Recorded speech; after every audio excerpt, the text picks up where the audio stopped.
বন্ধুরা, আজকের গল্প টুনটুনি মায়ের দুঃখ। শিমুলতলি গ্রামের পাশে এক সুন্দর জঙ্গল ছিল। ওই জঙ্গলে বসবাস করত এক টুনটুনি পাখি। টুনটুনি পাখি তার একটি ছানা নিয়ে সেখানে সুখে তার দিন কাটাচ্ছিল। কিন্তু হঠাৎই একদিন ঝড় তুফানের সাথে ভারী বৃষ্টিপাত হয়, আর সেই ঝড় বৃষ্টির জন্য টুনটুনি পাখির বাসা ভেঙে যায়। বৃষ্টি পড়ার কারণে টুনটুনি তার বাচ্চাকে নিয়ে ভালোভাবে উঠতেও পারছিল না। তাই সে তার বাচ্চাকে নিয়ে একটা বড় গাছের নিচে আশ্রয় নেয়। মা মা আমার খুব ঠান্ডা লেগেছে, খুব কষ্ট হচ্ছে মা। আয় মা, আমার কাছে আয়, পাশে থাকলে ঠান্ডা কম লাগবে সোনা। টুনটুনি তার বাচ্চাকে আগলে রাখছিল। টুনটুনি তার ছানাকে নিয়ে যে গাছের নিচে আশ্রয় নিয়েছিল সেই গাছেই একটা কাকের বাসা ছিল। কাক সেখানে তার ছোট্ট ছানাকে নিয়ে থাকতো। এরপর বৃষ্টি কমলে কাক তার বাসা থেকে টুনটুনির কাছে আসে। কা কা এ কি, তোমরা তো ঠান্ডায় কাঁপছো। তোমাদের কথা শুনে আমি এখানে এলাম। কি হয়েছে তোমাদের? ঝড় বৃষ্টির কারণে আমাদের বাসা ভেঙে গেছে, তাই আমি আমার বাচ্চাকে নিয়ে এই গাছের নিচে আশ্রয় নিয়েছি। তোমাদের দেখে আমার অনেক খারাপ লাগছে। শোনো, এভাবে তোমার বাচ্চাকে রাখলে তো ও অসুস্থ হয়ে যাবে। তুমি একটা কাজ করো, তুমি বরং আমার বাসায় চলো। তোমার বাচ্চার এখন বিশ্রাম দরকার। সত্যি তুমি অনেক ভালো। আজ তুমি আমাদের আশ্রয় দিয়ে বড্ড উপকার করলে। তোমার এই ঋণ আমি কোনোদিন ভুলবো না। এরপর টুনটুনি তার ছানাকে নিয়ে কাকের বাসায় যায়। জিকু, এরা আজ থেকে আমাদের আত্মীয়। এখন থেকে ওরা আমাদের সাথে থাকবে। তোমরা দুজন এখানে বসে বিশ্রাম করো, আমি তোমাদের জন্য খাবারের ব্যবস্থা করছি। সত্যি তোমার তুলনা হয় না বন্ধু। তোমার মতো এত পরোপকার বন্ধুকে আমি সব সময় মনে রাখবো। যে কোনো পরিস্থিতিতে আমি তোমার পাশে থাকবো। আমি কখনো তোমাদের বিপদ হতে দিব না। টুনটুনির কথা শুনে কাক অনেক খুশি হয়, আর সে খাবারের খোঁজে এদিক সেদিক ঘুরতে থাকে। আর হঠাৎই কাক একটা পায়রা আর তার বাচ্চাকে দেখতে পায়। কি হয়েছে তোমাদের? তোমরা কাঁদছো কেন? ঝড়ে আমাদের বাসা ভেঙে গেছে। ছোট্ট বাচ্চাকে নিয়ে কোথায় যাব বুঝতেই পারছি না। তোমরা চিন্তা করো না, আমি তোমাদের সাহায্য করব। তোমরা চাইলে আমার সাথে আমার বাসায় যেতে পারো।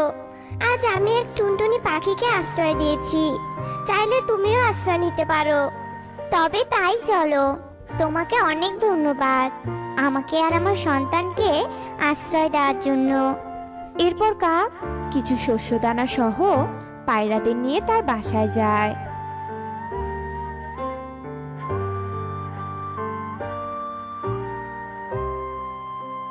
এরপর থেকে কাকের বাসাতেই পায়রা, টুনটুনি তাদের ছানাদের নিয়ে সুখেই দিন কাটাতো।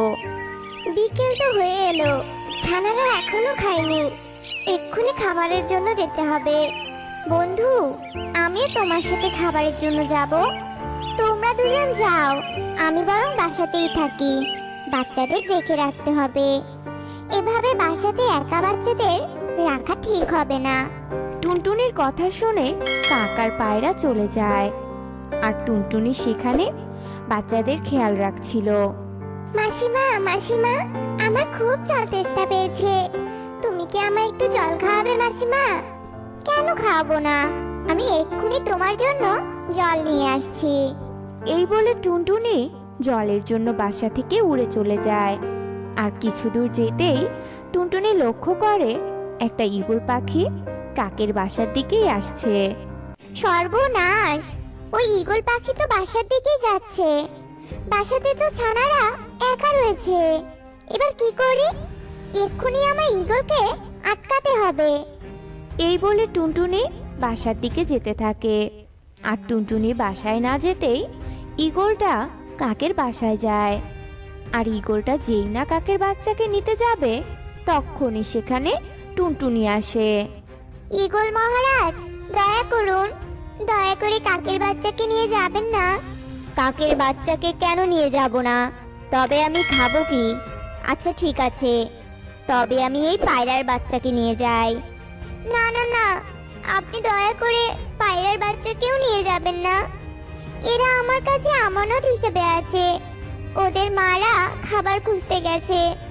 এরা আমার কাছে গচ্ছিত সম্পদ। আমি কিছুতেই এদের বিপদে ফেলতে পারবো না। আপনি দয়া করে এদের নিয়ে যাবেন না।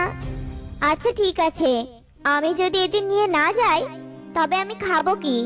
আমার বউ বাচ্চা খাবারের জন্য অপেক্ষা করছে, তাই আমাকে খাবার নিয়ে যেতেই হবে। তবে আপনি আমার ছানাকে নিয়ে যান, তবুও পায়রা আর কাকের বাচ্চাদের নিয়ে যাবেন না। কাকের কাছে আমি ঋণী, তাই আমি তার ছানার কিচ্ছু হতে দিব না। আমি স্বার্থপর হতে পারবো না। আপনি বরং আমার ছানাকেই নিয়ে যান। আচ্ছা, তবে আমি তোর ছানাকেই নিয়ে যাচ্ছি। ঈগল মহারাজ, আমার চোখের সামনে আমার ছানার নিশ্চিত মৃত্যু আমি দেখতে পারবো না। বলছি কি, আপনি বরং আমাকেই নিয়ে যান। একজন মা কখনো তার সন্তানের মৃত্যু মেনে নিতে পারে না, তাই আপনি আমাকেই নিয়ে যান। না না, তোর মাংস খেতে মজা হবে না। আচ্ছা, তুই যখন তোর ছানাকে দিতে কষ্ট পাচ্ছিস, তবে আমি এই কাকের বাচ্চাকেই নিয়ে যাচ্ছি। না না না না না, আপনি কাকের ছানাকে নিয়ে যাবেন না, তবে কাক আমাকে স্বার্থপর ভাববে। আপনি আমার ছানাকেই নিয়ে যান। সোনা, তুই আমাকে ক্ষমা করে দিস। এরপর ঈগল টুনটুনির বাচ্চাকে নিয়ে চলে যায়। আর কিছুক্ষণ পরেই সেখানে কাক আর পায়রা আসে। আর সবটা শুনে তারাও অনেক কাঁদে। তুমি সত্যি অনেক মহান টুনটুনি। নিজের বাচ্চাকে বলি দিয়ে তুমি আমাদের সন্তানকে বাঁচিয়েছো। তারা যখন এসব বলে কাঁদছিল, তখন তারা দেখে ঈগল আবারও টুনটুনির ছানাকে সেখানে নিয়ে এসেছে। টুনটুনি, তোর আত্মত্যাগ আর তোর কষ্টের কথা শুনে আমার বউ তোর বাচ্চাকে খেতে চায়নি। আমায় বলেছে সকলকে কষ্ট দিয়ে সে ভালো থাকতে পারবে না, তাই আমি তোর বাচ্চাকে ফিরিয়ে দিচ্ছি। এরপর ঈগল চলে যায়। আর টুনটুনি তার বাচ্চাকে ফিরে পেয়ে অনেক খুশি হয়। এ দেখে কাক আর পায়রাও অনেক খুশি হয়।